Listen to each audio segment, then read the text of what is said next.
Alright, so this is a suggestion via Discord. The name of the video is Judge Joe Brown exposes new evidence proving O.J. Simpson's innocence and how police planted the evidence. Alright, let's go ahead and see where this takes us, guys. Guys, I was 8, I think, either 7 or 8 years old when the O.J. Simpson incident happened, guys. I did not care about this, right? I did not. Because I was 7 or 8 years old. Guys. But either way, let's go ahead and see where this takes us, guys.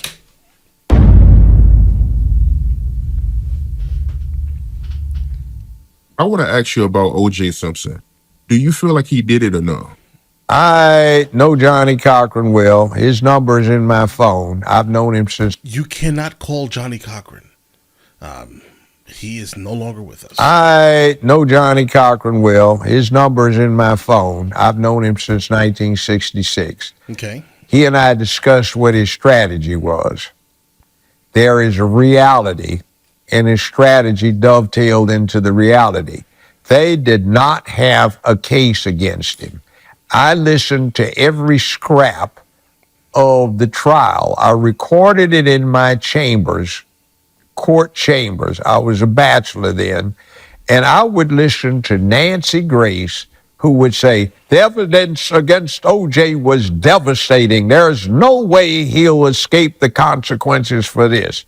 The crazy thing about the statement here is that Nancy Grace herself, the only reason why she has any type of fame is because of that. I know she got her fame completely off of that trial. Devastating. There's no way he'll escape the consequences for this. So I said, who is this Nancy Grace? And I'd listened to it. I said, wait a minute, what is she talking about? It doesn't get any better than that. The impound lot guy has just testified that he and his buddies went through the Bronco. There wasn't a drop of blood in it. They went through it with a fine-tooth comb. It was locked in a special enclosure that had 4 padlocks. They didn't have the keys to them, only the detectives did. They were instructed to tow the car down to the crime lab 11 days later, and now it's full of blood. Where did the blood come from? All right? So that DNA evidence against OJ is devastating. And when I listened to what the expert said, he said, this is not OJ. First off, this is someone similar, but there are approximately 96,000 people in LA County that would match this DNA profile, which, by the way, and this is interesting, reflects someone from Northeast Mediterranean ancestry or perhaps from the island of Sicily. We also get something that didn't pick up in the newspapers or television. They had 2 people who were testifying remotely in the Federal Witness Protection Program who dated Nicole's sisters. Their testimony was that it was a message to them to keep silent or their girlfriends, Nicole's sisters, would get exterminated. So where were they from? That hypothetical organization that's got contacts with Sicily. Now, Jella. Definitely Jella or Gala, right? Depending on how you pronounce the area, but it's definitely, most likely, Gala. It just happens that I know personally the guy that made the gloves. I know personally, in fact, he was my brother, the person that was the expert knife that the called. Now, let's start with the glove. Okay, let's go. This person told me out of his own mouth, and so did Johnny Cochran, they took a tracing of everybody's hand. OJ is a big dude. I knew him personally. He was huge. From college. And he wore a size, not XL, but 2XL. The glove was a size L, so they knew it wasn't going to fit. Right. But guess who wore a size L? Furman. Guess who found the glove? Furman was a cop, right? Furman. Yeah, like I've seen the the Cuba Gooding Jr. like reenactment of the actual case itself. Under I think Furman was a cop. A half foot of dead leaves, 75 feet into OJ's dark backyard, supposedly. Oh no. All right. Okay. Now, my brother, who did not testify in front of the jury, When he was asked to assess the knife, he said, first off, OJ is a right-handed guy. Whoever did this is a left-handed person. Said each of the victims, Nicole and Goldman, were struck by a fatal blow with a knife turned sideways that slid in next to the central cartilage in the rib cage that tore up the aorta and upper two chambers of the heart. Then their throats were slit ear to ear. Right. And somebody used some pliers to pull their tongues out through the slit throat. That's Oh, we already know what that is. called a Colombian necktie. Yep. And meanwhile, in the blood, Yeah, that's a message, bro. Sounds like a message. when they took him out on the scene, since he dealt with this kind of forensics, he says there's somebody that has a size 9 shoe and somebody that wore a size 10.5 shoe that's leaving tracks. OJ wears a size 12. Okay. And the blood that they supposedly say they found because somebody got a slight wound on something like a finger, that's the sample that has 96,000 other people in LA County that could have donated it. It definitely wasn't OJ, but Nancy Grace said it was. Now, the problem was also this, planting evidence.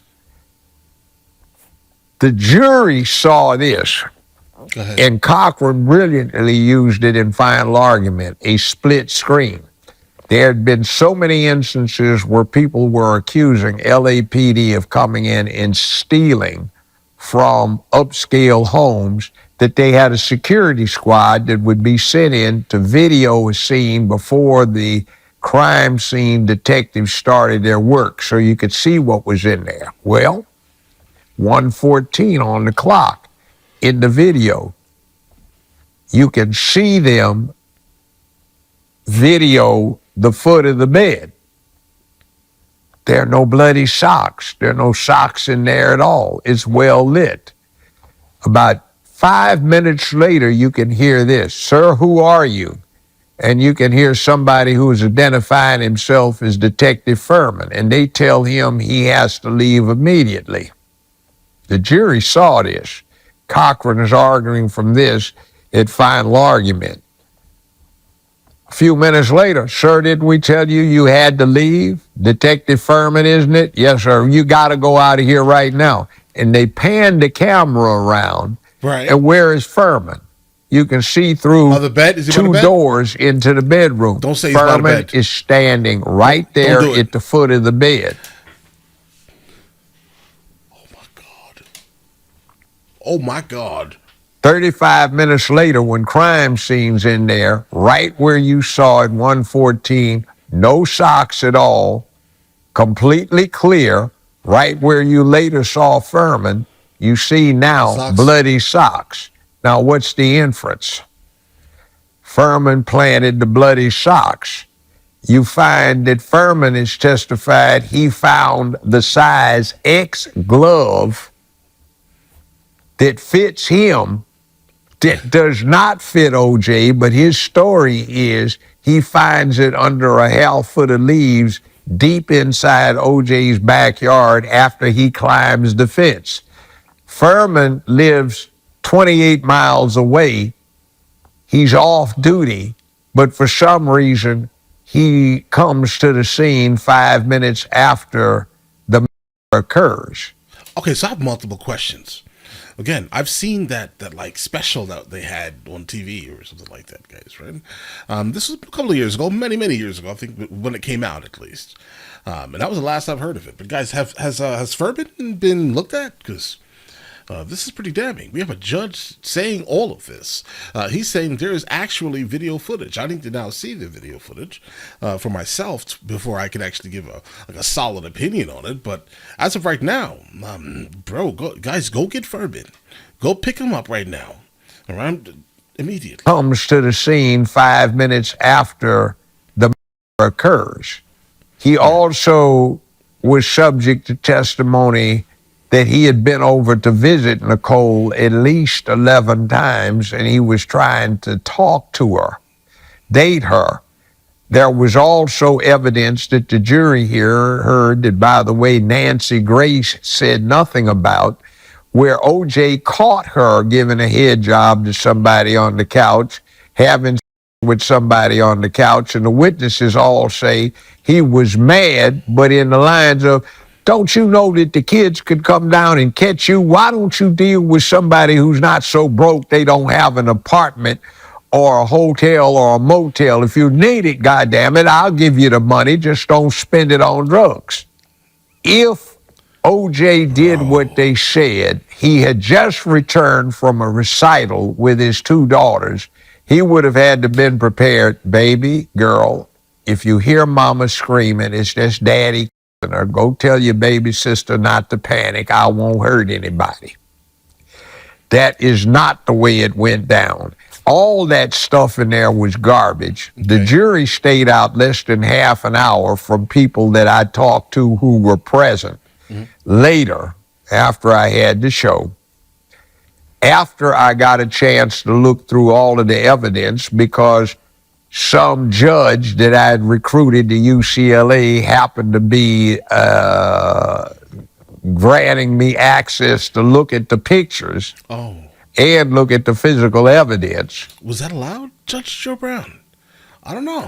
They had absolutely nothing on him but what Nancy Grace put out, and that sleazy woman who has got a history of that kind of behavior convinced the American public that O.J. was guilty, and they didn't have one shred, one scintilla of evidence. Now, Johnny Cochran told me, he said, Joe, what I did was this. I just got people over 45 years old, 40 years old, who grew up in Los Angeles, who understood that LAPD would lie.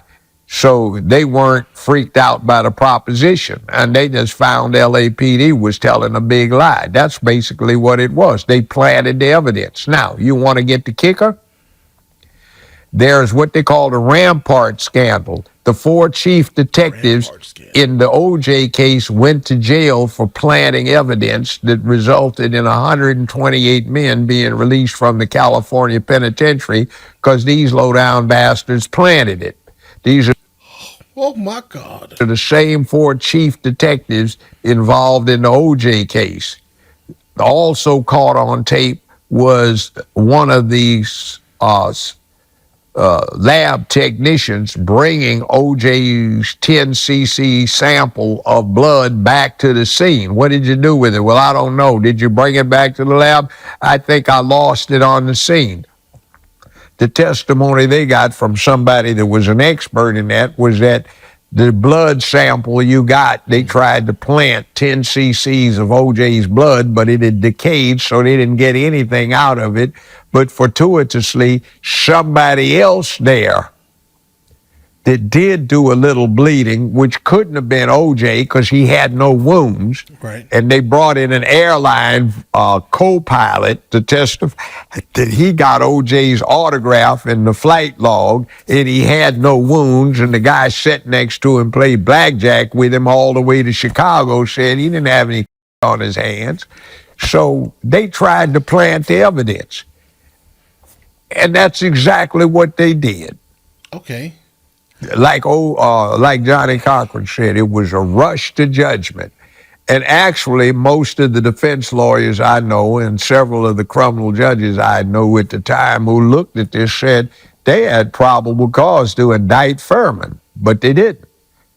And who was it that cut their throats ear to ear and pulled the tongue out? And who was it that just hit the same death blow to each of them from the perspective of somebody being a left-handed person, right, taking out the aorta and 2 upper chambers of the heart? That was a pro. Now, here's one thing from the many trials I'd either represented somebody with or presided over. Amateurs expect when they somebody will be like in the movies, and they fall over. No. Absolutely nothing happens. I can only imagine that adrenaline is going to be kicking into the person that just got, perforated, let's say, guys, right? I mean, I think so at least. So I think that they're still going to be moving, right? So This dude ain't done nothing, man. This Superman, hell. Boom, let me him again. Hell, nothing happened. Boom, let me him again. And you get 15, 20, 25 wounds until they add up so the person starts hemorrhaging enough so the blood pressure is more quickly dropping.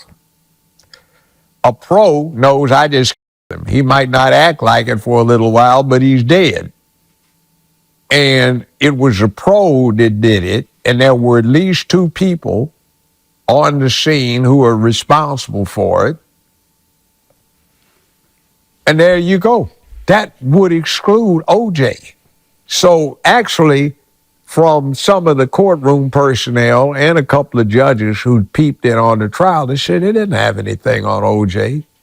And they agreed with me. It was Nancy Grace that just lied and said to the public, there was something on OJ because she was trying to make her way. This was her first assignment. And she wanted to ensure her career in television. she did. I busted her a couple of times, once on Larry King Live when she claimed she had figured out what happened in this where somebody got on campus. And what turned out is just what I accused her of. You went and paid somebody a bribe, and one of the detectives briefed you on what they're going to hit the guy with tomorrow because they got some other evidence. You didn't deduce that. Right. And see, that's lack of being scrupulous. Yeah. So you got cops that went to jail for planting evidence. They were the chief detectives. You could see at least one detective plant the evidence on video. You heard all this testimony if you actually were present during the trial. That's not OJ. That could be 96,000 other people in LA County. It ain't him. It's somebody from Northeast Mediterranean or Sicily. Then you hear two mobsters talk about, we took it as a message that if we opened our mouths, our loved ones were going to get. It was a message to us. Everybody thought she was a junkie that owed everybody in West Hollywood a lot of money. Yeah. Where are you going with this? Oh no. Nancy Grace said OJ, Nicole, and Rod Goldman. The civil case where he was found liable, his civil defense team was nowhere near as good as his criminal defense team. And the standard of proof was not beyond a reasonable doubt. It was by so-called preponderance of the evidence. And he did not have as favorable a jury venue as Johnny Cochran managed. Plus, I met him. He wasn't that kind of guy. I knew him from college. He used to hang around with somebody I knew, and everybody used to play cards. He and Kareem Abdul-Jabbar and OJ and some of the athletes and some of the professors, black, they'd all meet up, be out in Santa Monica right on the beach. Somebody had a big 5-bedroom sprawling house. We used to hang out there. He's not that kind of guy. Wasn't. All right. Oh, okay. So again, I was really, really young. Okay, so my only real experience with this incident was the show that I encountered, and I'm not even sure the show captivated me as much as hearing this man tell this story. Because I listen. There's a reason why you don't mess with judges and lawyers and things like that. They have the ability to kind of spin a tale to the point where you have to believe it. Now, if you don't believe it, you must be an imbecile, right? So now my problem here is, yes, it's freakishly coincidental. All right, it is, guys. And I know this issue is like split down the line of like. Oh no. All right, guys, let me know in the comments what you guys think. Does this change anything? Does it? I don't know. Obviously it won't, right? But oh, that's a he told that story. Let's just say that. He definitely told that story. But all right, listen, you guys all have an absolutely amazing day. Enjoy your day thoroughly. Guys, before we go, are you guys subscribed to the other channels? Logical Movie Reviews with Mr. L. Boyd along with Mr. L. Boyd Music. Both are found in the description. Check it out.